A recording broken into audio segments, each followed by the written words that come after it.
Let me bang. I do let you bang. Hey, let me bang you, man. I let you bang. I let you bang.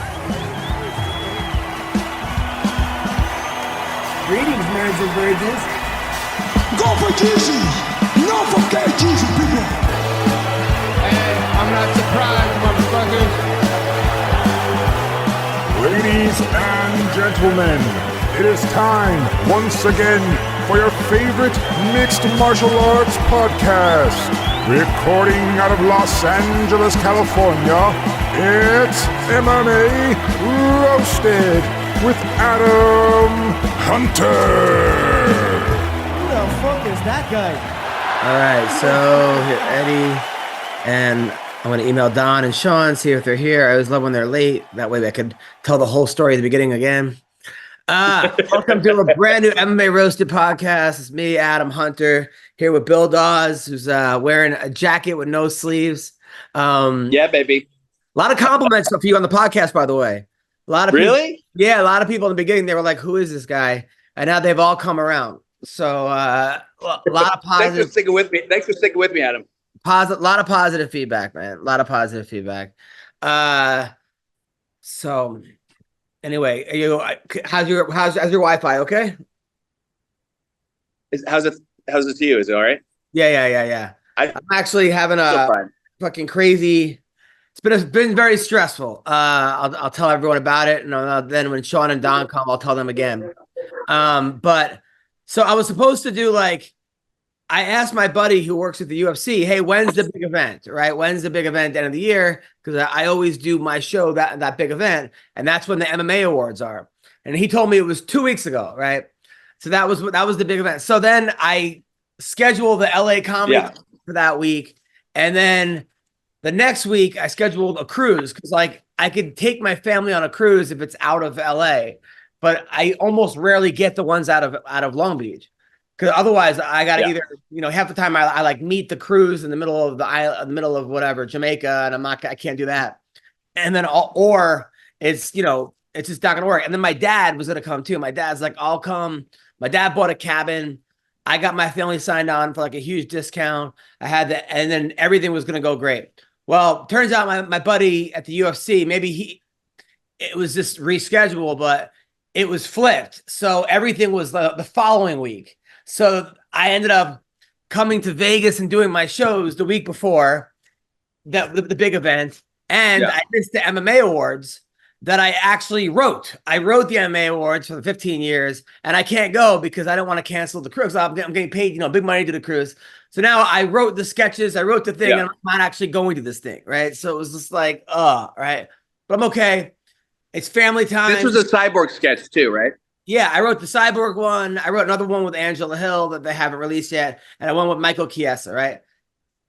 So then I'm like, okay, well, whatever, it's still, I got everything done. And at least, okay, fine. I'll be on a cruise with my family and my dad. My dad's never seen me on a cruise, never been on a cruise before. So then my dad's wife's father passed away, right? God, he was 97 or 96, which sucks, right? So he can't. How did he die? I'm kidding. He got throat slashed. Yes, it was right. So he passed away. So my dad, rest in peace, wonderful man. So now my dad's not going on the cruise anymore, right? Okay, but now I'm on the cruise with my wife and my kid. So first they put us in a single room, bunk beds for some reason, but we get upgraded. Which was nice because it was that was gonna happen. So on the second, my kid goes to the kids club. Right away, she throws up twice. Right, my daughter gets sick on day 2, 101 fever. She throws up twice. So we went from having the best time to that. Okay, she finally is feeling better. So I take my kid up to where the water park is. So we go by the water park, and it's on the top deck, and it's too windy. So you got to go down the steps. So now I'm carrying my kid down the steps, right? And I have her chest on, I have her head on my chest. And I didn't realize how wet the steps were, but they were wet. So at step number 2, my legs go out, right? In the air. And now I fall 10 steps with my kid. My back is against the thing. And I got my kid like this, like a football, like basically my body's going this way. Yeah. And I'm protecting my kid because I don't want her to, and it's beyond scary because I'm out of control. I'm on wet stairs and my ankle completely and you have no rolls. hands to stop yourself. Yeah, my ankle completely rolls. Like I saw my foot just do a complete 180. So I land on my back and my kid's okay. She didn't get touched, but you just hear like boom, and I'm laying there and people come up to me and they're like, "Are you okay?" And I'm like, "No," right? But no one's moving me. Like it's people. So now I have to get. So now Did you hit your head at all? What was that? You didn't hit your head. Did not hit my head. No. Do you have somebody where so is there anywhere where there's better Wi-Fi in wherever you are? Because I'm Let like. me see. All right, let me just see. Sorry about this. I'm sorry I'm telling the story and Don Fry and Sean are not here, by the way. That's like, because this is a story that like, so now I can't move. Yeah. And I'm waiting like 20 minutes. My daughter's like, "Daddy, you okay?" I'm like, "I'm not okay." And she's like, "Oh, I'll just sleep next to you." She doesn't realize how much pain I'm in. So I get up and I just walk down to the infirmary. I drop my kid off into her room. I tell my wife, I'm like, "I'm not doing well." And I walk down, my ankle's the size of like a tennis ball, like the ball of it, not, the ball of the ankle. Jesus. Yeah, so I got an x-ray and it's a fracture. So now, and because it's raining right now, I have a fucking garbage bag on my foot over the cast. Have you ever had an injury like that? I had an ACL tear. That was way worse. But not holding. I wasn't holding my kid though. Yeah. So now I got to do 3 more shows on the ship in crutches, and they have to wheel me to all the shows because the ship's moving. So now I have a lady from the Indonesia wheeling me to all the shows. I have 6 shows on the ship. The first 3 I didn't have crutches. So now I have crutches. Because I also want to get paid. So I did those last 3 shows, which the first 2 weren't that bad. They were in like a comedy club. The last one was in a theater for 2,000 people. And when you can't move on crutches at a theater, that's when it gets hard. So now after this podcast, I'm going to the doctor to find out like what I have to do, because the guy said I'm going to need surgery, which sucks. Hopefully I don't have surgery. I'm supposed to do Gutfeld again next week, which I am, and I'm doing Kennedy. But. Yeah, so that was my my last couple days. How are you? Great. Wi-Fi's gone. Nothing fucking works. My foot's broken. I can't hear Bill. What? The Wi-Fi got worse. I don't know how it got worse. It did. It's going to go find it. Great. So Bill's calling me from, I don't know, the ocean. I don't know where Sean is. I don't know. I mean, Don, I don't even know if Don knows where he is. This other guy that I booked, he has his own like company now. He keeps asking me for the code to log on. I don't know why he needs a code. But yeah, this is just Dre the Bull. I've asked him, do I have that roof ID? I don't even know what a roof ID is. Okay, here you are. Are you in LA? What's going on? Yeah, I'm in LA. I'm going to find a quiet place. Sorry. I wanted to get away from there because I felt like it wasn't working Wi-Fi wise. So give me 1 second. Yes. I'm on my electric bike. Oh, perfect. This is totally safe. Nothing like doing a podcast on Zoom while on an electric bike after a jiu-jitsu class. What can go wrong? Guys, if you're listening in the rain. And it's raining out. Perfect. Anyway, so well, I'm sorry that happened, man. I mean, so why are you going back to the doctor? They have to do more x-rays? Yeah, well, the doctor was a doctor on the ship. The ship has sailed. So I have to now, the ship has sailed. So now I have to go to another doctor off the ship, which my insurance, I don't even get insurance on dude, what a pain in the ass. What a fucking pain in the ass. And I mean, if you would see how wet this thing was, and people are like, you should sue, but I don't know. It's just well, yeah, I mean, Adam, think about it. Like, how many like fat, unfit people are on cruise ships? You know what I mean? And you're like fit, and like imagine how many fatties fall down these steps. God. All right, let's talk about the fights. Did you watch the fights? I did. All right. I didn't watch all of them. I watched Colby though.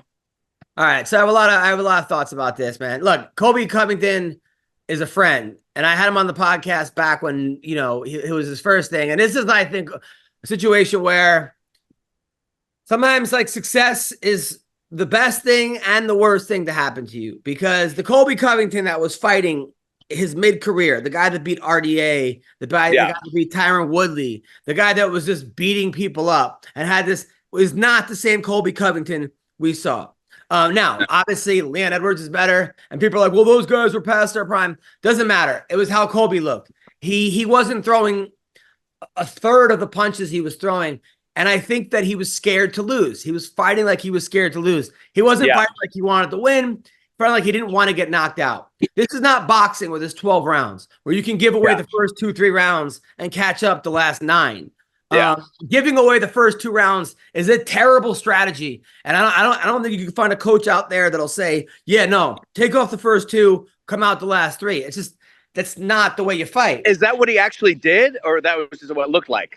That's what it looked like, and it looked like he was doing the same thing as last fight against. Ever since he got knocked out and knocked down and stopped the first time against Usman, he's not looked like the same fighter. Yeah, you're right. I think that he's been scared of getting hurt. And I don't know. I don't know what was going on, because this was not the Colby Covington that we're used to seeing. He was never a power puncher. He obviously has great submissions, and I think he won some type of jiu-jitsu tournaments, like a high level thing, and he's a great wrestler, but he is a nonstop go pressure fighter. Yeah. And without that, he's not going to win. No. Not to mention, I don't personally like where this whole sport is going. And look, I'm all about shit talking and funny shit talking. And obviously, me and Chael are good friends. I love what Chael was doing back in the day. I mean, obviously, it got a little bit, some people got offended, but whatever. I think it was very tongue in cheek what he was doing when he said that he saw the Nogueira brothers trying to feed a bus. That was fucking ridiculous. It was funny. Yeah.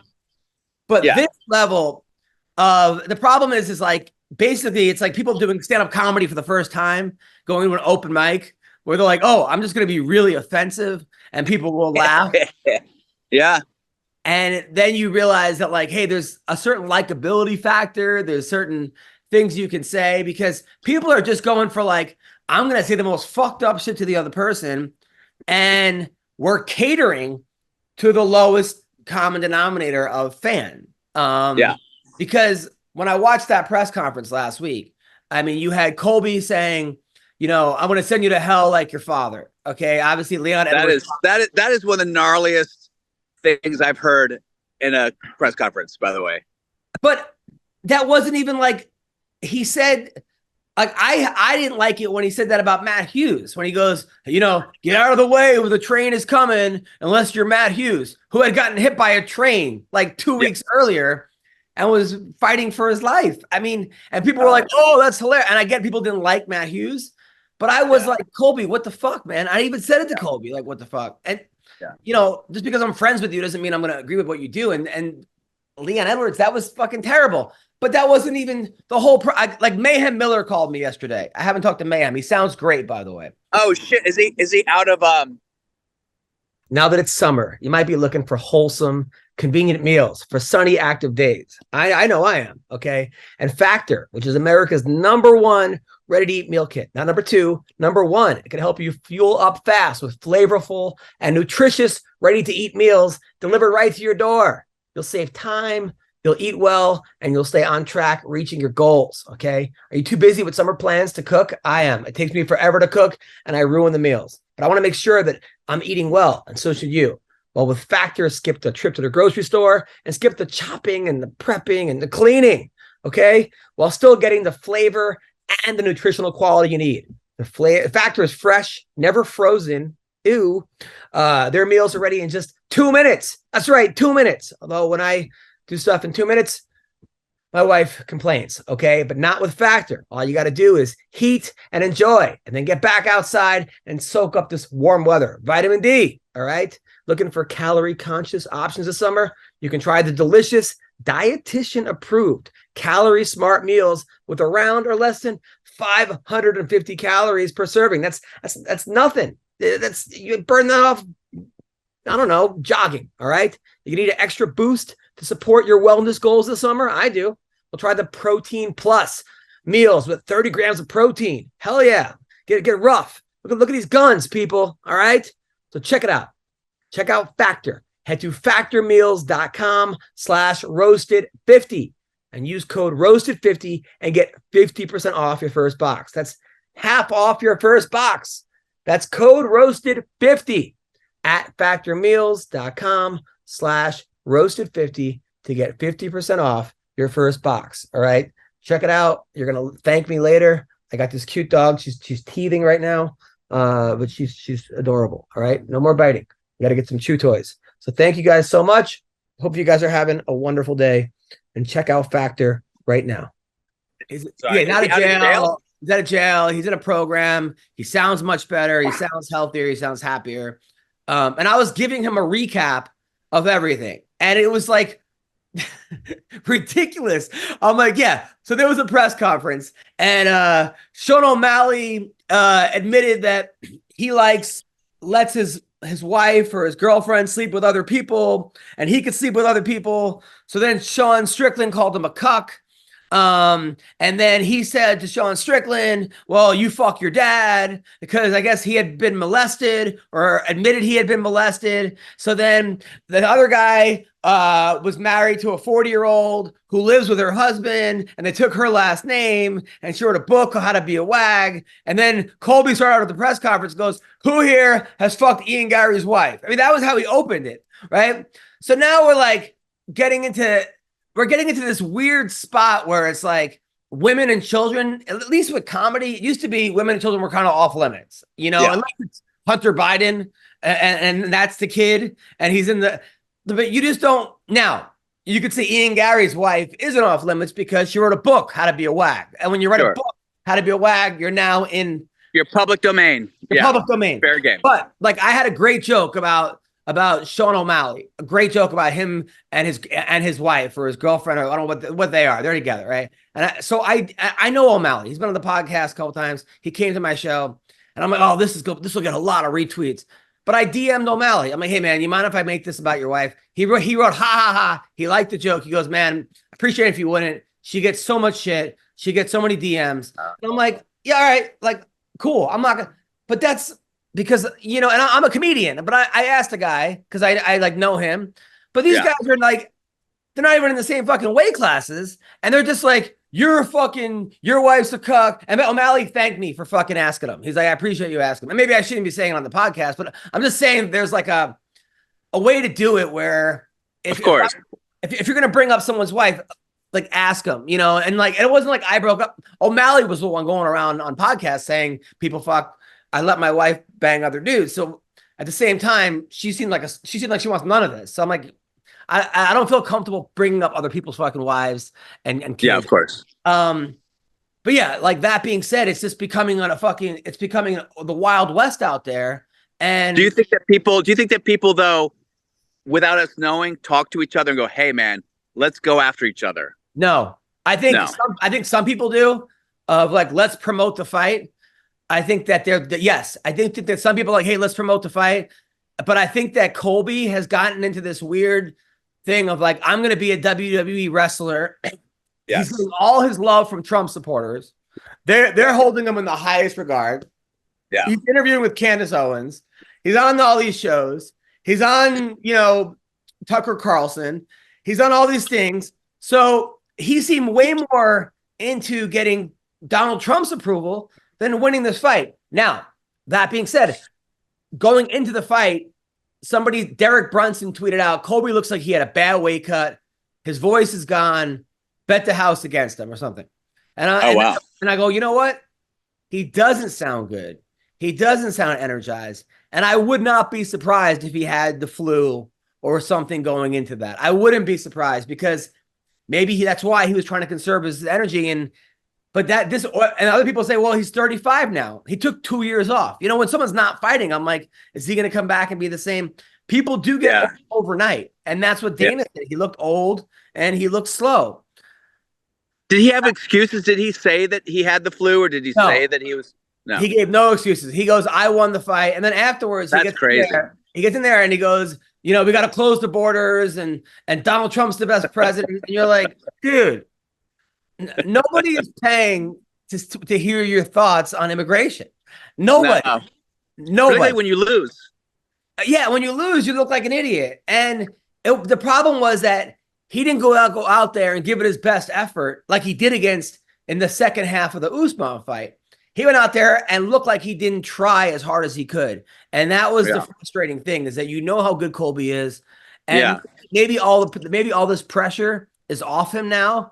And maybe he'll come back and he can win. Look, there's no doubt Colby Covington can get another title shot because he's sellable. People want to watch him. People like him. People like to root against him. People are, I mean, if anybody else said those things to Leon Edwards, you know, you wouldn't be hearing Colby. He got the biggest pop in the arena. People don't give a shit that he says that. And then after the fight, they go, hey, man, do you care? He goes, no, the guy's dad was a gang member and a sex trafficker. So he is in hell, right? So, but it's still the kid. I don't know I'm not sure what the truth is with the father, but I do know the father died when he was 12 years old. He seemed like he loved his father a lot. And that sucks. And why bring up that pain? Like, why put that out there? I mean, what's the point, dude? I also think there's something, you gotta be honest, there's something that feels a little racist about that too. You know, I hate to say it, but you know, you're talking about a black man's dad who's involved in the drug business. Like, it just feels, you're saying he's in hell. That just feels like I would be pretty pissed if I was part of that community. You know what I mean? I mean, I mean, I don't think Colby's racist. I just think that he likes to say things that he's into this thing of like, he got into that thing where I almost like Kanye West, these celebrities get into this thing of like, well, you know, it's not about what I say. It's about how many people retweet what I say. So how many people like it? You know, social media, what's it called? Social media money wise, like clicks equal this. And that's all he cares about right now is I'm going to say the most fucked up shit and you're going to buy the fight because you hate me. And which works in a way if you're Mayweather and you don't lose. But when you lose and it looks like you didn't try your hardest until round 5, and then afterwards you parade around like you won, and then you make a speech on behalf of Donald Trump, it makes the whole thing look bad. By the way, your tweet was the best tweet about that fight. You what was the exact tweet? It was. I said that Trump was asked the judges to find more rounds for Colby. Yeah, I mean, and then I asked him to pardon that performance.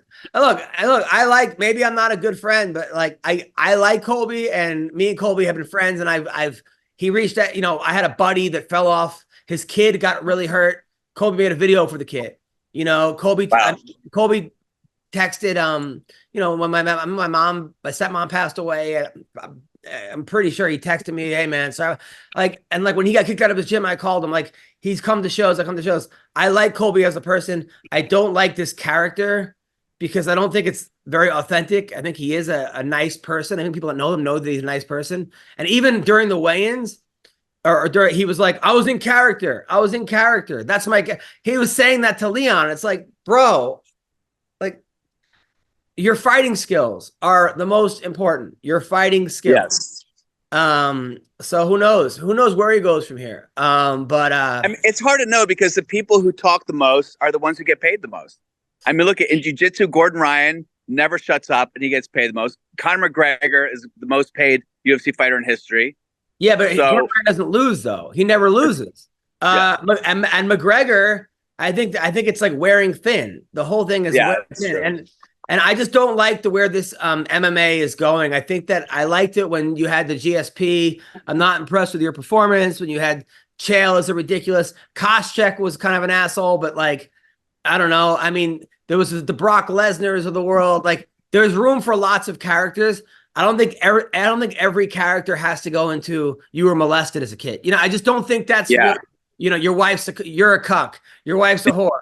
Because during the fight, which was even crazier, I was gonna show all these videos and do all this shit. I mean, I guess no one's coming. During the fight, you saw what happened with Sean Strickland, right? Oh my God. Now, I don't know the backstory of that, so help me out with that a little bit. So the backstory is he's fighting DDP, right? That's the fight. Duplessis. And there's a picture or video of after DDP wins, which I always think of like Diamond Dallas Page when I say DDP. But then after he wins, he kisses his coach on the mouth. I don't know if it's a New Zealand thing or what. Like I'm not really sure why that happened, but that happened, right? Maybe they were going for the cheek and it was just anyway. So of course Sean Strickland's like, you're the one who makes out with your coach and this and that, and you're gay for your coach. So then that went into, well, you know, something happened where it was like, hey, you have problems. Obviously your dad didn't love you. And obviously Sean Strickland has father issues. His father, I guess he's around, but on his deathbed, he said to him, at least I didn't molest you. He got father issues, right? So then they sit him like 3 rows back, right? So they're talking shit to each other while the camera's on them. Like, oh, look who's in the crowd, right?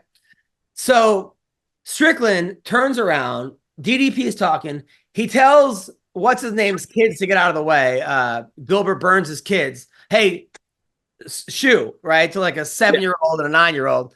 And then the kids get out of the way and he just jumps on them and starts cracking them like 10, 12, 13 punches. And really, that many? The commentators then start doing commentary on that fight. Like they start like that because it was like in between fights. So of course it gets broken up. Dana White says, like, you know, what asshole sat those people 3 feet? This asshole. So Dana White kind of took the blame.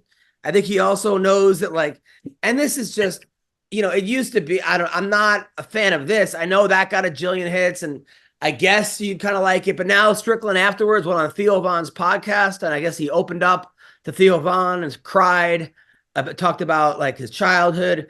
And I don't know. I think that like, you think it's bad for the sport? Yes, I do think it's bad for the sport. I think that of course it's bad for the sport. You know, you guys are the best athletes in the world. You guys are fighting. Now you're fighting around kids. There's women there. People can get hurt. I think that when you turn on your TV, you don't want to see these guys like, you know, part of me thinks it's kind of, I guess, it's entertaining. I mean, with the Diaz brothers are always getting into fights. I'm watching it, but there's normally water bottles being thrown. So maybe I'm a hypocrite and I retweeted it. So I did retweet it. People wanted to see it. And I put like, he landed more punches than Dylan Dennis did in his fight. There's jokes involved. Yes. But I kind of feel like it's the Matt Rife thing. It's like Matt Rife will keep canceling himself until he's uncancelable. Like, I don't know. I kind of think on one level it's bad because kids and shit like that. On the other level, like, we're just people who are hungry for entertainment and we've jumped the shark on what's entertaining. So we just got to find new crazy shit. And I think it's going to get worse, man. I think it's going to get like even like crazier. I think people are going to be, oh, that's the bar now. I mean, I think that Strickland used to, you know, Strickland's tweeting out things like January 6th was the most patriotic thing I've ever. I mean, it's just one thing after another. Like, and look, you're entitled to your opinion, and there's something kind of funny about him. And there's this like, kind of guy that has no filter that everyone loves, like kind of like how Charlie Sheen was a train wreck. Remember when Sheen was out of his fucking mind, the goddesses and this and that, and he could fight. He beat Anderson Silva. I just think that we're looking at like where is this going? I mean, and then you got Aljamain Sterling, who tweets out that he couldn't get tickets. So I guess his tickets he showed up, they canceled his tickets, you know. Yeah. And then I guess Dana said no, he was supposed to have tickets, or it went through his agent or whatever. So then you got the guy who was the former champion saying he's outside the stadium, he can't get tickets. Then you're turning it on, you're seeing Kid Rock, you're seeing all these influencers, you're seeing Jared Leto in the front row, who I think had a sex cult or something. I mean, wasn't there some crazy? I think he currently has a sort of mini Epstein Island situation going on. Right. Allegedly. I mean, you're like, what am I watching? I just want to watch. I just want to watch college wrestlers who couldn't make a living now do a sport, and I get it, and it's funny, but at the same time, it's just becoming like, it's becoming this TikTok thing, you know? It's becoming like everything else, where the art is just becoming second to the. Of course. The showmanship. Well, it's kind of like, people love, I never got why people love WWE so much, but they're obsessed with it because of the entertainment and all those crazy storylines. And now you have legitimate fighting sport. You have UFC, and you combine that with the WWE showmanship, and you've got like the perfect storm of like entertainment for people. Yeah, because, but I don't look, think Dana knows what he's doing. I don't think WWE was saying like, you fuck your dad. And like your dad's, maybe they were saying I mean, the Undertaker, there was one where he showed up to the big boss man showed up to his dad's funeral and tried to steal the casket, but I think that was more tongue in cheek. Yeah, I don't know, man. I mean, have you talked to Colby since the fight? No, I reached out to him, because I wanted him to know that, like, dude, I'm your friend when you win, I'm your friend when you lose. Yeah, but at the same time, I don't know what that was. I don't know what he's doing these first 3 rounds. He's not the pressure guy that he was. I don't know if he's letting the moment get to him, or if he's scared, or if it's just too much pressure for one person, or this is not really him. I mean, who knows? Yeah. Who knows? Did he think that Leon Edwards isn't used to going to deep waters and that he could wear him out? I think maybe that. I think maybe it looked like a guy who was sick or hurt, who was just trying to weather the storm and then get him in the later rounds. But yeah, it was weird. The whole thing was weird. The whole thing. There's nobody who thinks he won the fight, right? Other than Colby, right? There's not a single. A couple of his fans say he landed more strikes, but I mean, those aren't. Yeah. So, and then and then he's calling Wonder Boy a pedophile. Also, what? Why? I don't know. I guess because he works with kids. So he goes, I think he said, "You're a pedophile. I have no proof, but you look like one." I mean, it's just because, like, that's crazy. Yeah. The whole thing is becoming crazy. It's all becoming crazy, man. Is he in Wonder Boy's weight class? Yeah, he wants to start Wonder Boy next. Okay. Now, Wonder Boy lost his fight. The guy he lost to had like a broken ankle, should have got surgery, and still won. Did you see that fight? Yeah. I've always felt like Wonder Boy, I never got why he wasn't beaten more before. Oh, because his style is so hard. But once you figure out the style, it's like Colin Kaepernick. Once you get the style, his game's done, Yeah, but the problem is you can't bring in guys that can do that. There aren't that many high-level karate guys that know MMA. So it's like and Machida's like 75 years old. So how many people are you going to bring in? I'll tell you who I felt bad for was Bryce Mitchell. There's a guy, Bryce. Yeah. Took that fight on. I love that dude. And you got to love that guy. I mean, the guy is like the most likable, insane. I mean, he's up there going, the earth is flat. Joe Rogan, I want to debate you. And then he had a video of don't go to my ex's tattoo parlor because she tried to kill my tree, his apple tree or something, right? That's right. We talked about that on the podcast, right? Yeah. And then he went on Tucker Carlson, and a girl saw him on that. They're getting married. They're having a kid, and he's naming his kid Tucker. I mean, I actually said that like Jake Shields is naming his next kid Adolf, but oh my God. Jake didn't respond. Are there any liberals who fight the UFC at this point? I don't know. I mean, there's Bilal Muhammad, who's very, very pro-Palestine. I wouldn't say he's liberal though. But there's a guy named Mike Jackson who beat CM Punk, who just almost. I know Mike Jackson, the guy who fought with Jake Shields. Yeah. I'm pretty sure he's very like defund the police. Did it surprise you the reaction that Trump got when he came into the stadium? No, because I don't think that's just MMA. I think he goes into any football stadium in the world and he gets that. or in America, any football stadium.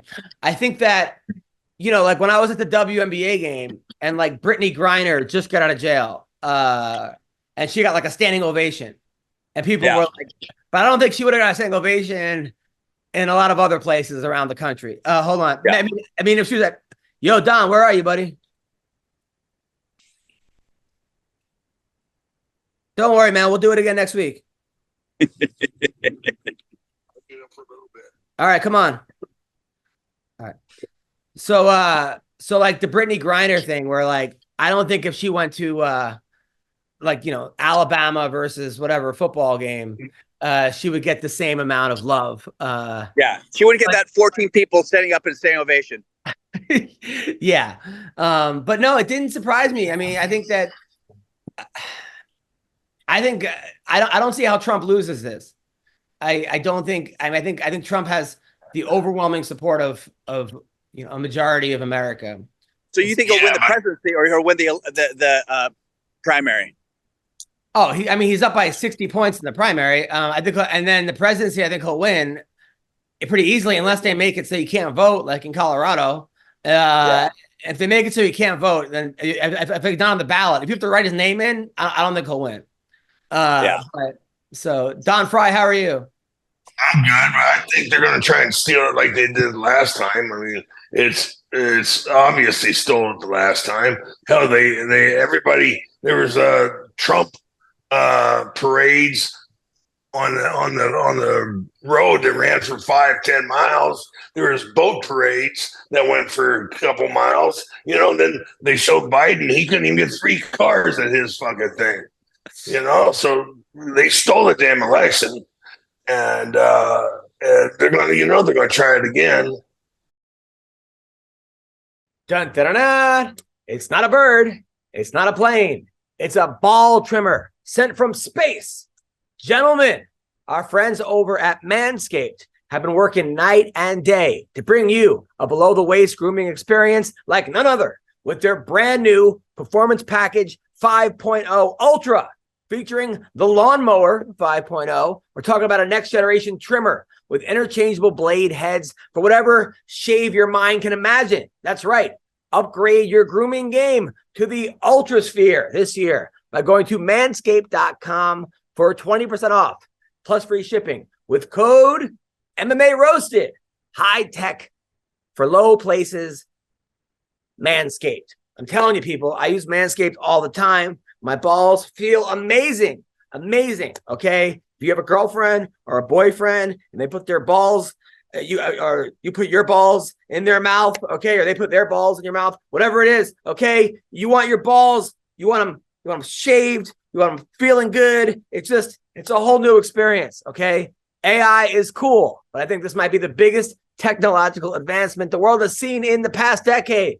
Every man knows how scary it is when going for a close shave. Oh my God, I've cut myself. It's horrible. And then the whole day you're like, just not feeling good. It's just shaving, like your balls are just you're wearing boxers and it's just going against you and you're like, not good. Okay. Their 5th generation trimmer features 2 interchangeable next gen skin safe blade heads, a standard one for taking a little off the top and a new foil blade for go smooth whenever your heart desires. Okay. I'm telling you, they also have the Weed Whacker 2.0, which features skin-safe technology, which helps prevent nicks, snags, and tugs in those delicate holes. Very delicate. Okay, so get 20% off plus free shipping with the code MMA Roasted at manscaped.com. That's 20% off plus free shipping with the code with the code MMA Roasted at manscaped.com. I promise you, you've never seen a ball trimmer look like a spaceship. Get yours today with our folks at Manscaped. You're going to thank me when you have nice shaved balls that feel really good. Check it out. Manscaped. Sean, how are you? Yeah, I mean, Sean's alive. I do drive around the whole country and you just see Trump. Right. You almost never see any Biden. Never. You never did. You never did in the last election. Same thing. And when President Trump goes to a UFC fight, the whole place goes nuts, and cheering for him. And whenever you see Biden, there's nobody there because nobody cares about that guy. Now, by the way, so you guys missed the beginning. I fractured my ankle. I was on a cruise ship. I brought my daughter. We went to go see the water slides. The stairs were wet. I was holding her. And then on the top stair, my legs gave out. And I went down 10 steps holding her. But my body was twisting. So my leg completely, my ankle twisted. I got a fracture. I got a cast on. And a fucking this, because it's raining out. A garbage bag on the cast. And I have to go see if I have to get surgery after this podcast. Did they give you a participation award? I had to do. That's what you deserve. That's what you deserve when you do something like that. Dude, luckily there was a guy that saw what happened in the gift shop, and them guy was like, my wife was buying me sweatpants because I can't wear pants over a cast, and then the guy was like, wait, that was your husband? That was the coolest thing. He's the dad of the year. He protected his little baby. He landed hard on his back because my wife didn't believe my version of the story, and he's like, oh my God, like that was one of the bravest things I've ever seen. Like, so that was kind of cool, That's cool. That's cool. Yeah. Sean, how are you? Hanging in there, man. Can you hear me? Barely. How you feeling? Bud? I actually had that surgery, man, and I'm afraid to say it, but I think it might be considerably better. Fuck yeah. Really? Are you? Good. Yeah, it's I declined sedation, which they thought weird, but the last time I was sedated with anything, I apparently offended everybody because I told the doctor I was hoping he would be Asian or Indian. And then I said, are you at least a Jew? And he was like, no. And I said, you're just a white guy? You're going to operate on me? And I didn't remember saying that, but apparently that was really offensive. And they asked me not to come back. So when I went over to do this surgery, I told them I didn't want any sedation.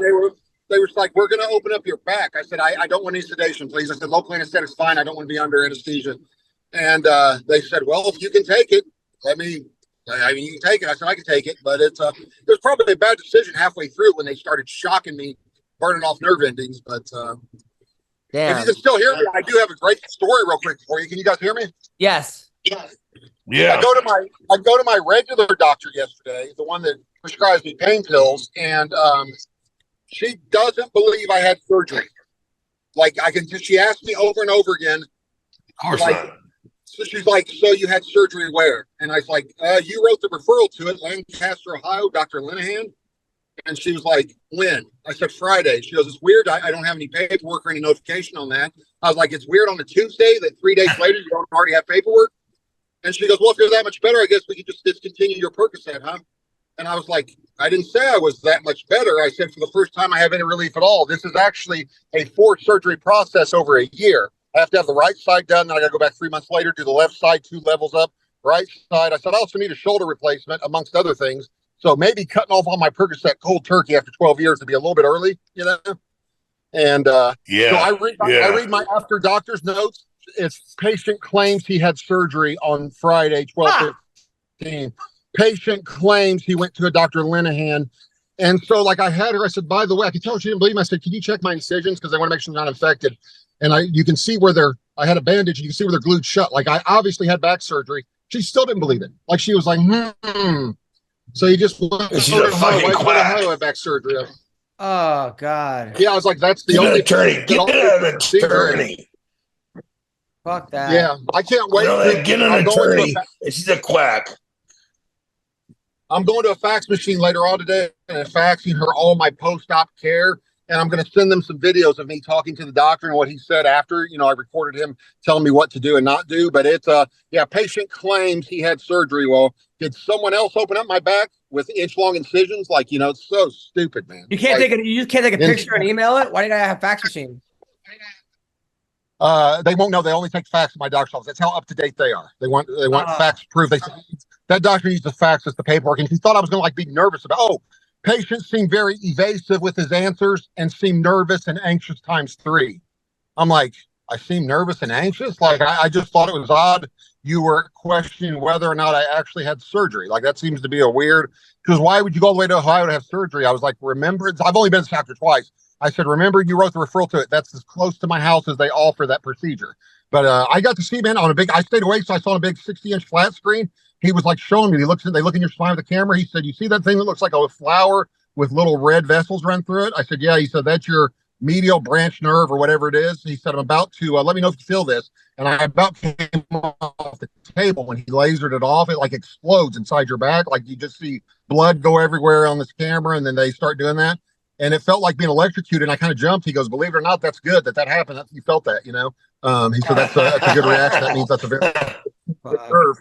And he said, get ready. We're doing the bottom or the next one next. It'll be worse. And he did it. But sure enough, man, it's yeah, I mean, I'm not 100% better, but for the first time in 13 years, I would say it's 50. For the first time, it doesn't burn 24 hours a day in my lower back for the first time in 13 years. So I love that. I love that. Right. You seem happy. Yeah. You seem angrier, but happier in some weird way. I just said that patient claims he had surgery. I was like, I looked through all the other notes from other doctors I've had. No one ever it just says patient says he had this procedure or patient had this procedure. Never he claims. Patient claims, because I told her too, by the way, I turned down his pain medicine post-surgery. And because the way your office is, my Percocet actually ran out the day of the surgery and you couldn't reschedule for 5 days. So I've been 5 days without any pain medicine at all. You know what I mean? Or whatever. I said, because you guys won't refill it because of your rules. And then she got mad, some other medicine. I take some other medicine. She got mad at me because I switched it because they didn't have one available for 3 weeks and you can actually die if you quit taking it. And I said they had a generic version available, but I'll just take whatever. Some other medicine I take for blood pressure or whatever. And then she's like, I would appreciate if you don't start switching your medicine without asking me first. And I was like, well, I was 3 weeks overdue on that too. So I finally just told them I would take whatever they had that was similar, you know, like it. But yeah, this doctor's she's really pissing me off. So Don, you were at the fights? Don, you were at the fights? Yeah, I was at the fights. Yeah. So what did you? Now I knew that as soon as Sean bet on Colby and said there was no way Colby was going to lose, it was a lock. Yeah, you knew it was over. What did you think about Colby's performance? You know what? It was so pitiful. I can't remember it. You know, jeez, I just blocked it from my memory. You know, jeez, and I mean there's a reason. When I met President Trump over at in New York, you know, at the New York Madison Square Gardens event, he told me I was his favorite fighter. You know, and so he shut out Colby. So maybe that had something to do with it. You know, I mean, do you think it's a case of Colby getting old overnight, or Colby being afraid to lose? Maybe he was sick because he sounded like shit the whole week. Too much pressure on him. Or like, what do you think it was? It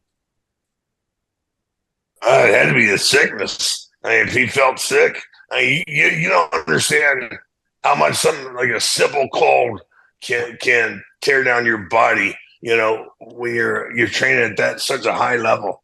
You know, and if something comes in, it'll tear you down to here. No, I mean he didn't say he was sick. He just sounded sick. Like when I would watch him the whole week up, I'm like, even Derek Brunson tweeted out, Colby looked like he had a bad week. That's the thing. You don't want to admit it. You don't want to admit it. You don't want to acknowledge that there's anything wrong with you.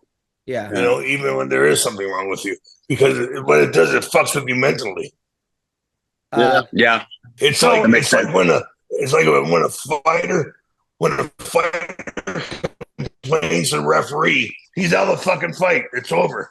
You know. I mean, you saw it with Mike Tyson when he fought Holyfield twice. You know, I mean, you just remove yourself from the fight, from the mental ability this place that you have to be. You know, you have to be up here mentally, emotionally, physically. You know, and one chop, it just can ruin the whole thing, bring the whole thing down. Sean, what do you think? Same thing, man. There's something wrong with him for sure. I don't know what it was. Don may not have ever had this problem. Don was a lot mentally tougher than me, but some nights I just didn't have it, man. I was in shape. I was there. I just didn't have it. Whatever it was, fear of losing, anxiety. But when you feel sick, Don's right. I dislocated, actually, Tom Erickson dislocated my rib from my spine warming up before my second fight with Mariusz Pudzianowski. It's called subluxation. It actually popped out of the joint. The rib did. And I went to the ER in Poland. I paid a fortune to have them try to put back in. Went to a chiropractor. They couldn't get it back in. So I begged the doctors not to tell anybody, because if that news gets out, not only can they cancel the fight, the commission, they can also, I don't want my opponent knowing I don't feel good. You know what I mean? Like, I don't want to give him any confidence, any reason to believe that. Right. And so when I would take a deep breath, my entire back would spasm, my upper back, and I couldn't breathe. So Tom knew that he had done it to me, because he went to the hospital with me, and he kept saying, do your best. But I told him between rounds, I can't breathe. Every time I take a deep breath, it cramps my entire back. But come to find out, Pudzianowski knew ahead of time. One of the doctors had got a hold of him and told his camp that I was injured going in, which is why he was so calm the second fight and was able to dominate me, because he knew that I was going to be, shot. But mentally has so much to it. There was something wrong with him. I don't know if it's mentally or physically, but that was not, I don't know, man. I wish he hadn't said anything about Leon's dad, and I wish he hadn't claimed he won after. People respect a guy that'll admit after they lost, like, I just got my ass kicked, But he was not I almost put $2,000 on it. Like, I literally did. Whoa. Colby, that's how sure I was. Like, I almost put $2,000 on it, and I thought, man, what if something happens, whatever. But that is not a Colby Covington version I've ever seen. I've never seen that version of him before. Now, what do you guys think of, Don? What do you think of this whole new era of trash talk? Like Sean brought up, where, Colby's like, I'm going to send you to hell like your dad. And then I guess Strickland was maybe molested as a kid, and somebody said, you fucked your dad. I think that was O'Malley. And then, Strickland says to O'Malley, your wife, you're a cuck and your wife fucks other dudes. I mean, do you think that we're going into a weird, like, dark area of trash talking, where it's no longer like, I'm going to beat you up and you're ugly, now it's like, your wife's a cuck and you were molested? I mean, do you think this is dangerous, like, not really a good area to be in? Well, I think it's a little deep and dark to tell somebody they're responsible for being molested as a child. Yeah, and that's not going to win you any fucking friends whatsoever. Right. As far as telling somebody your wife's a whore, well, that's been going on forever. That itself, but I mean, it might be getting a little bit darker in that area too. I mean, They used to just imply it instead of straight out say, "Hey, your wife's a dirty whore. I bought her for $5. And she owes me change." Yeah. Right. Sean, what are your thoughts on this new era of trash talk? Dude, I was done. I was like the king of talking trash that was offensive, but I never went after anybody's family except my own. I did an interview as another fighter one time and went after my own family, like a written interview, and claimed like it was him that did it. But I wouldn't say anything about families, man. This certainly not. I just don't think. Plus, it's not entertaining. No one thinks that's funny or is entertained by that. If it's funny, I've found you can even say racist stuff if it's funny and they don't care. Like even the opponent doesn't care if it's funny enough. But I don't think anybody heard that. I think the UFC liked it because they said as soon as he said that about Leon's dad being murdered and being in hell, as soon as he said that, they said pay-per-view shot up 25% pre-buys. So I'm sure the UFC's thrilled with it, but I think it's off limits, man. There's a lot of stuff that's off limits. Specific situations like your dad being murdered, being molested as a kid, stuff like that. That's it's ridiculous, man. It's too far, and it doesn't help anybody. It doesn't do any good for anybody, man. What do you think of the fight that in the crowd between Strickland and DDP? I thought it was nice of him to ask Gilbert Melendez. That was funny. What's his name? Gilbert Burns' children to move over real quick before he jumped over things and started punching. But it was Dana White. It's like, what kind of moron sits them right next to each other? You got to be the biggest asshole ever. And they said, well, who did it? Dana White said, I did. Like, he said, I'm the one that chose the Swedish fight. So he was talking about himself. And he said, you got to be the biggest asshole in the world. I thought he was blaming somebody. He goes, no, it was me. I'm the asshole. I was like, I thought that was great. So we talked about one of the worst knockouts. You kind of got to love that. With the Bryce Mitchell knockout. That was scary when he was twitching at the end. Yeah. The stinky legs. Don, did you see that when you were there? Him twitching in the octagon?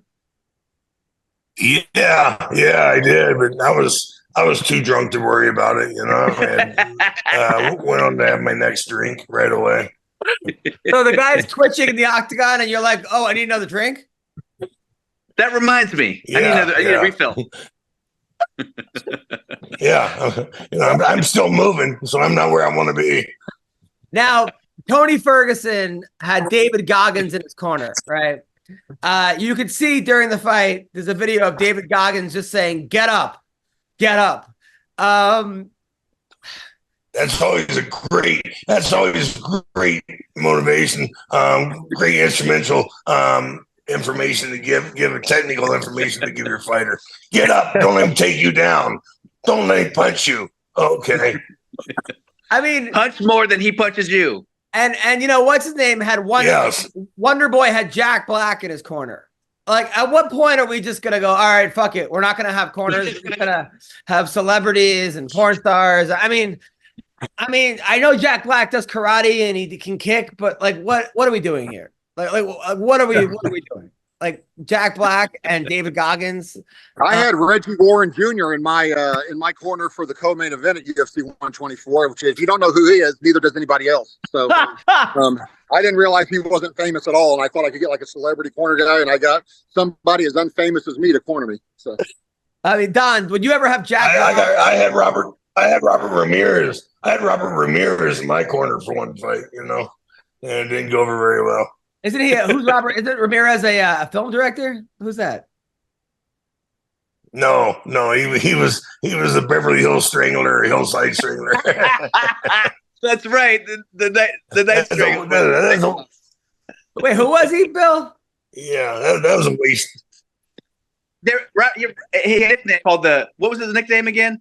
Really handsome guy, dark hair. He was like a famous Hillside Strangler. Really recently, obviously. Hillside Strangler? Is that what? Oh, he was Hillside. Oh, he was like a Robert Ramirez, a famous serial killer. Oh, yeah. By the way, Sam Alvey, we all know Smiling Sam. He won the Karate Combat Championship. So Karate Combat is like the new sport of the future. And their heavyweight is Smiling Sam Alvey. Did you guys see the Jake Paul fight? No. No. So he won by knockout. I will show you guys what happened. He fought a guy that's 10-1, but the guys, I guess his opponents' combined records were like 3 and 400 or something. Like he wasn't exactly, a who's who. I don't know where Jake found him, but Don, what do you think of this uppercut? I mean, it landed, but hold on. Can you guys see?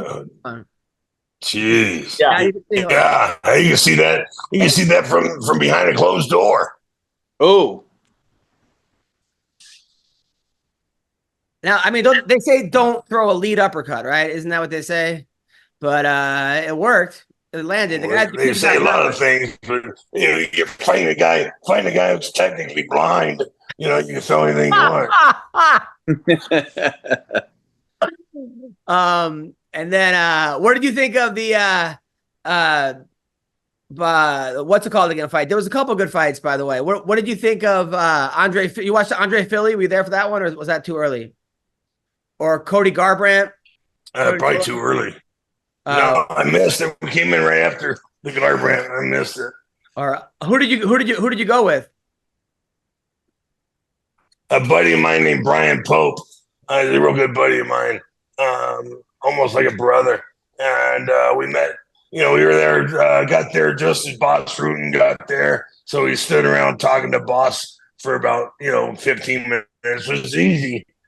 It's a short conversation with Boss Rutan, 15 minutes. He's the greatest. I love Boss. And then we met Jack Black. Jack was a nice guy. Really, really impressed with him. Very nice guy. See, he does seem like a real nice guy. But so Adam, by the way, so what's his name called? Chito Vera called what's his name? The next Adam 22, Sugar Sean. So Adam 22 is this guy who interviews rappers and fighters, and now he lets guys fuck his wife. His wife is named Lena the Plug, right? She's a porn star. Lena the Plug, pretty hot porn star. So he had a reality show where people get to win a chance to fuck her. You want to see the sneak preview for this?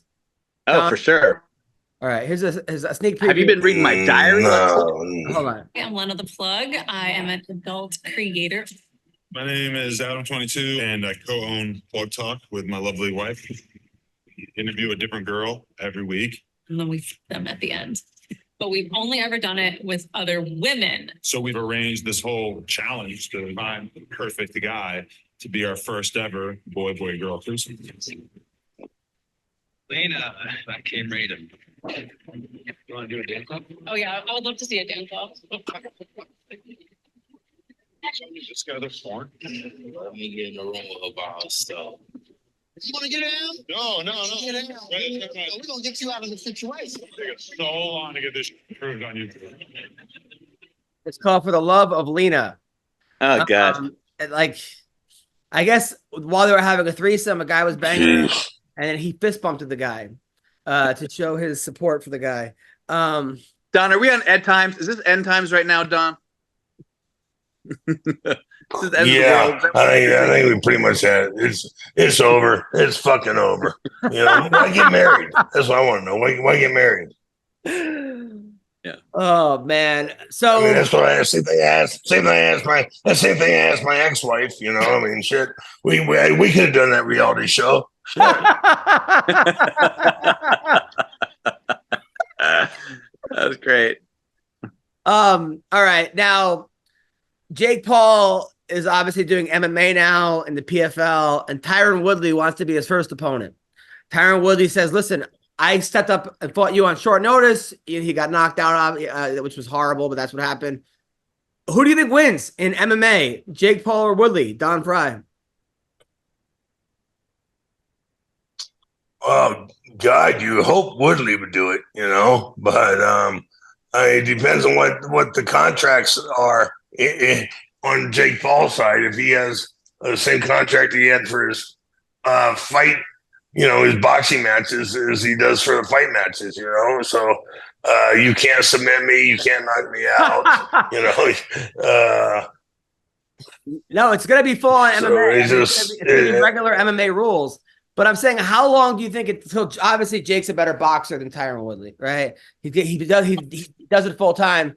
So you got to get, and he's a good wrestler, a good high school. He's a college wrestler, right? Was he? No, I think he made it to college, but he didn't wrestle in college. Okay. Tyron Woodley was a 2-time All-American. Tyron Woodley is 40. Jake is in his early 20s. Jake is a bigger guy. Tyron fought at 170. Jake's walks around at like 210. But you got to go jiu-jitsu Woodley all day. I think he's a black belt. If he's not, he's submitted black belts, many of them. I would go with the other guy then. What's his name? Paul. I would go with Paul. I mean, if he has all that accolades, you know, information, the style, strategy, and he outweighs him by 30 pounds. Yeah, and half his age. Yeah, I would go with him. Grand slams, no-hitters, and double plays are back. That's right. And there's no better place to get on the MLB action than FanDuel, America's #1 sportsbook and official partner of Major League Baseball. And guess what, people? New customers in Massachusetts getting in on the action with $200 in bonus bets, guaranteed when you place your first $5 bet. Just sign up at FanDuel.com/Boston. And finally, you can bet on all your favorite sports, from the money line to point spreads to player props and more. I love it, okay? If I'm going to bet, I'm going to go on FanDuel. So now, bet on an app that's safe, secure, and super easy to use. Don't miss your chance to get $200 of bonus bets, win or lose. How great is that? Okay, visit FanDuel.com/Boston and make every moment more. That's FanDuel, the official partner of Major League Baseball. You got to be 21 and older and present in Massachusetts. Okay, your first online real money wager only. $10 first deposit required. Bonus issued as non-withdrawable. And bonus bets that expire in 14 days. Restrictions apply. See terms at sportsbook.fanduel.com. Help is here. So is hope. Hope and help. GamblingHelpLineMA.org or call 1-800-327-5050 for 24/7 support. Play it smart from the start. GameSenseMA.com or call 1-800-GAM-1234. That's FanDuel. Check it out now. Right now. You want to bet? That's where you go. Oh, man. Isn't that kind of sad, though, that, like, you know, even with the Paddy Pimblett fight with Tony Ferguson, right? In Tony's prime, he would have destroyed Paddy Pimblett 10 out of 10 times. 10 out of 20. Right. He would have ran through Paddy Pimblett. But I just feel like when you get older, you don't age 1 year in MMA years. You age like 10 years. Like 35 to 40 is like going from 35 to 60 in some ways. And then you don't age till you hit 33, 34. And then you get that name on your belt, but it just fucking sucks because Paddy Pimblett's going to go around like, I beat Tony Ferguson. Yeah, but did you though? I meid Vitor Belfort really beat Evander Holyfield in boxing? I mean, did Tyron Woodley really knock out? Did Jake Paul really knock out Tyron Woodley? I mean, in his prime, it wouldn't even have been close. When did you start feeling back in the prime? I mean, don't even have to go back to his prime. Just go back to that year of age, and that would make a difference. And the guy with the knowledge would win. The athletic ability would win. And I mean, shit. When you get old hard and fast. And I mean, you wake up and you go, "Fuck! I never remember waking up like this before." And then it happens every fucking day, and you're like, "Geez, what the hell did I do to myself?" So when did that happen to you, Don? When was that when you first realized, oh fuck, maybe I'm getting too old for this? When I was 15. So Don Fry, you got a record of 20-9, right? Thank you. I'm glad you laughed. You got a record of 20-9, but the guys you beat, let's talk. You beat Tank Abbott, you beat Gary Goodrich, you beat Brian Johnson, you beat Mark Hall, you beat Gary Goodrich before that. So like when you beat Ken Shamrock, was it the Yoshida fight? Were you the Coleman fight? You were still at 100%, right? No, fuck. Oh, just the first Coleman fight, but I was sick that day. So 1996. You say I was, Yeah. So 96 was the only year. That was the only year I was healthy. Except for the Coleman fight.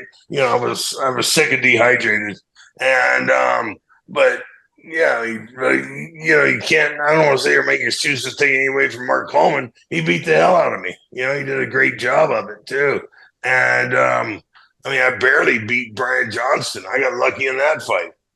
And, but after that, I came back after, breaking my neck a couple of times, back injuries, leg injuries, shoulder injuries. And, they just all went to hell, but, you always think you've got one more in you.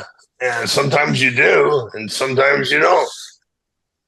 So by the time you fought like Min Soo Kim in 2006, which you knocked out, were you what you would think you were at like 60%, 50%? I was probably at 50%. Yeah. I mean, I got lucky on that fight. Shit. I got lucky in a lot of fights. Shit. But I'd rather be lucky than good. Jeez. who was the really, really fat guy you fought? The sumo wrestler? Chad Bowen, Aki Bono. Oh, Aki Bono. That wasn't just fat, man. That guy was an athlete, man. Yeah. He was world champion athlete. Oh, he was. He was, but he was I don't mean to disrespect by saying he was fat. But I'm just trying to describe him right now because I'm trying to bring it up. Did you see that fight, Bill? Oh my God! But what was it? What UFC number? What was it, like number 6 or something? Or was it Pride? It was a Pride fight. No, it was. No. That's a different. No, that's a Pride fight. It was a Pride fight or Heroes. It was a Heroes fight. Yeah. All right. So we're gonna end this. I gotta go check out my leg, but we're gonna end the show with this. All right. So this is Don Fry who walks in wearing a T-shirt. Right? He walks in wearing a T-shirt. Can you guys see this? I can't see it right now. No. Hold on. You can't see? No. How about now? Oh, here we go. There we go. All right. So Don. Starting to see something else. This guy is 400 pounds? 450. Look at him. No, No. He was like 600. He was like six something. You know, he was 6'11". Like, so this guy's 6'11". Yeah. I mean, look. Don is a fucking big guy. Maybe. So Don, what are you thinking right now? I look like a child. Yeah. I mean, my big mouth. Don, what are you thinking right now? Like, what am I doing, or like, what's going through your head? Thinking me and my big mouth. I said, "Oh, I'm sure hope I'm in shape. I can run around this guy." Yeah. How much did you get paid for this fight? I think 150. Oh, that's pretty good. That's better than most guys now. All right, now, all right, now the guy's explaining to you. I don't know what he's doing. Like, he's saying, "Okay, fight, don't clinch." You're looking at this guy. I don't know what he's saying either. He's saying either. It's just like, "Jeez, you know, let's just get this fight going, so I don't piss myself right here standing next to this guy." I mean, don't you want to just go for the knees, dude? Look how I know this is. Yeah, eventually. Is this MMA or is this kickboxing? It's MMA. But, you know, this guy was a grand national sumo champion. There was only 67 of them in the 10,000-year history of sumo. So this guy is a fucking athlete. Yeah, he's probably so strong, dude. Right here, I hit him. Right, yeah. Oh, yeah, you don't. That's the thing. You don't get out of that. I mean, now you have 600 pounds on you. It's like, yeah. It's like wrestling a grizzly bear. 600 fucking pounds on you, bro. Well, but you're getting him now. Do you notice that he's wincing or that he's hurt at all? No, you know, when I'm hitting you, I'm going, fuck, I hope this is doing something to him. You know, because you don't hear anything. God, this guy's just absorbing everything. There's the knee, getting the knee up there. Can you tell he's bleeding at all or no? No, I couldn't. You won't believe how fast this guy is. Those sumos are really fast at closing the distance. You know, that's their fucking game. You know, they close the distance and chop you with the slaps and shit. I mean, it's like fighting pancrase. You know, I mean, the open hand slaps that knock people out. You know, now Don, when you're in the corner and you have a 600-pound guy, that can't be the goal, right? You got to be like, stop backing up. Are you telling yourself stop? Yeah. Well, I mean, that was the goal. Yeah, to stop backing up, but he wouldn't listen to that. You know, he had other plans. Good Lord. Yeah, how do you stop him from backing into a corner? You can't. No, there's no way. You don't. They don't. You know, fuck. Oh my God! I mean, would this have been better in a cage or a ring? You think? Would it be easier if you had a ring or a cage with this guy? Probably a cage because you keep fighting. You know, there's really no stopping inside the cage. Whereas, in the ring they would stop you. Now, Don, how come there's no leg kicks here? But then again, on the cage, you don't think maybe I should leg kick him? That was the plan. Leg kick, and then step around the side. And when it happened, there was no fucking stepping around the side. It was leg kick, run around. You know, because the guy's 10 feet in diameter. Shit. By the way, we need Don commenting on all of his fights every episode. Oh yeah, I love the fact that the plan was to leg kick, and then you're like, "There's a leg kick." Around him. Oh, now Don, were you rocked at all?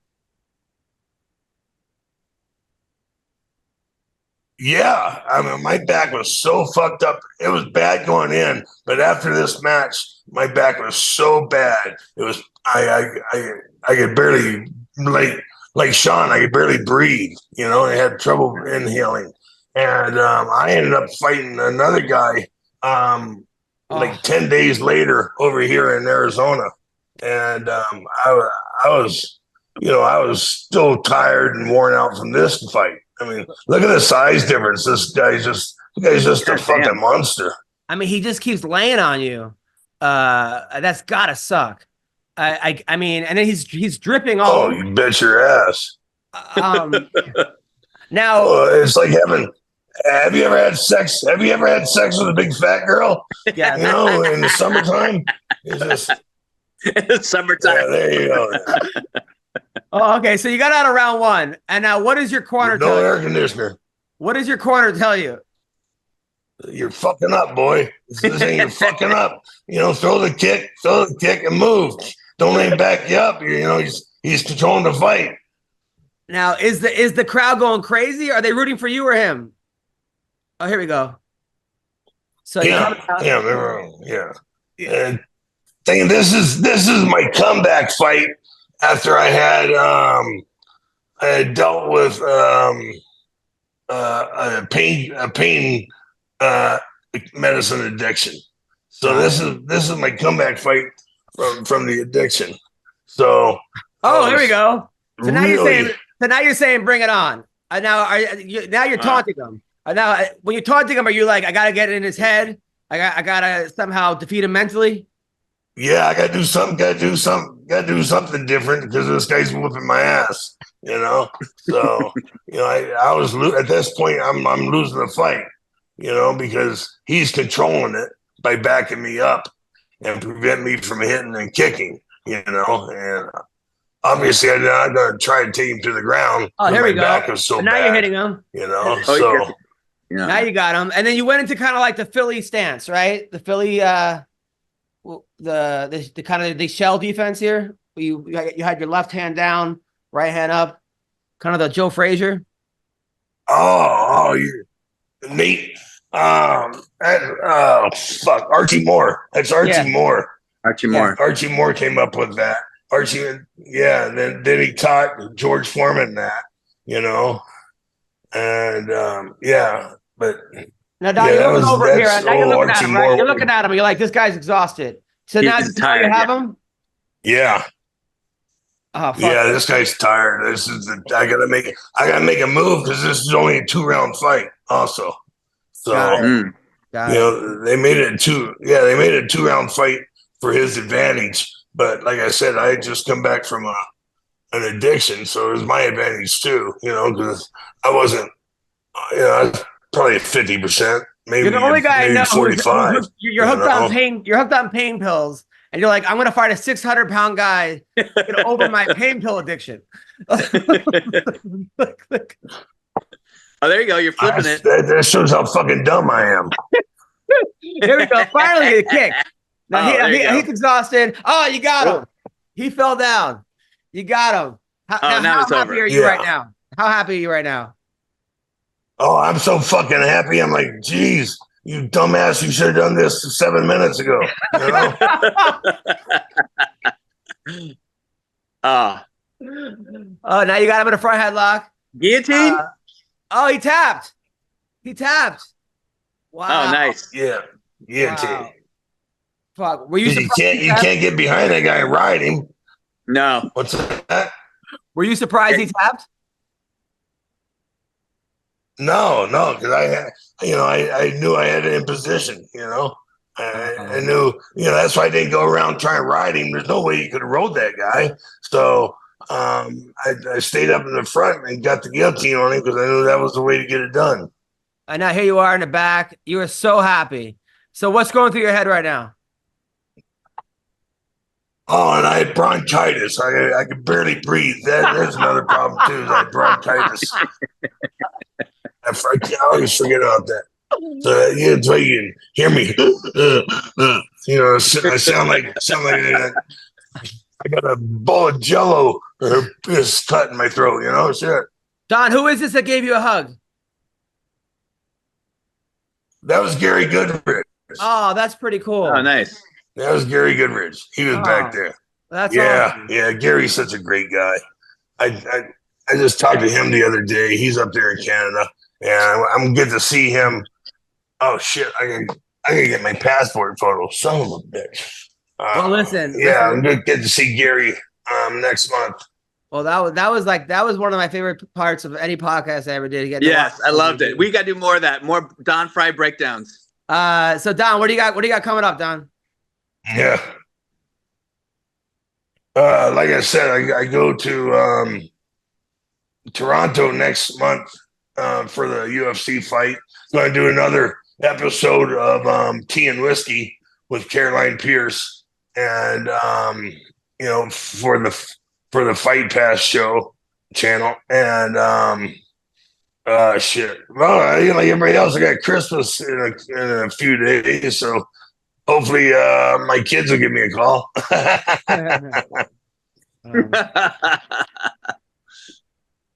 And then you, Bill, what do you got coming up? Just Wednesday, Laugh Factory, 8:00 show, and then and watch Lawman Bass Reeves. I might be on it. I don't remember. Nice. I'm not watching it, but give me a minute. Well, I'll be on Gutfeld next Thursday. Hope you guys doing well. Love you guys. Happy holidays. Thanks, Don. Thanks, Bill. Thanks, Sean. Thanks. Bye. Happy Hanukkah.